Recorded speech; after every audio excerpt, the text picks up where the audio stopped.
We watched Thrash.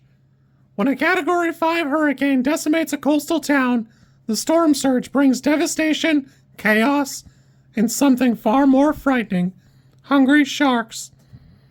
At 86 minutes, it's not a terribly long film, but I can see all the hallmarks of why this is on Netflix and not in theaters.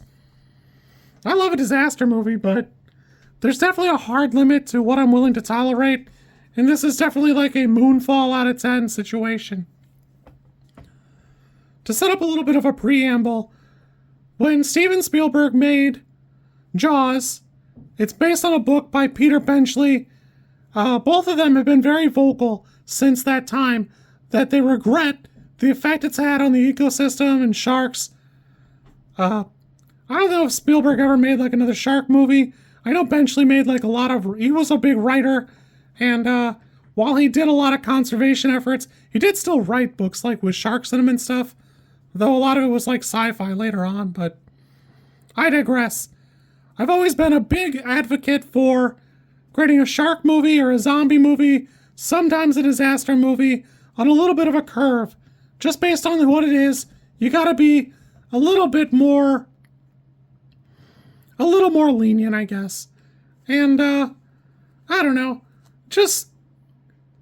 It has to say something. I love Deep Blue Sea, but at least that is trying to be something where this just is a disaster movie, and then there needs to be like another threat, so there are sharks here. Tommy Wirkola is a weird case where I even like a handful of his movies. One of them he even wrote. I love Hansel and Gretel, I don't care. Silent Night I think is pretty good, but I can't help but notice he's not the writer here. And geez, him being the writer here is, it's not a great showing. This movie really feels like there's 2.5 movies taped together, and there's just no amount of tape that makes that an acceptable way to create a film or a story. It just doesn't work. There's a ton of tape here. Everything here is just strung along to the best of its ability. Some of it's even technically pretty impressive. They use a lot of like really cool effects, some cool water tanks to make the effects. It's kind of cool to be produced, but it feels like a waste for a 4 out of 10. And a 4 out of 10's on a good day. I don't even think it's there.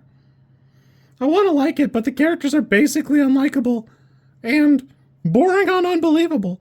A lot of the set pieces just straight up don't work. Bring the girl just drives straight into a car, straight into a tree. I don't know what's in that truck, but it must be just like meat juice.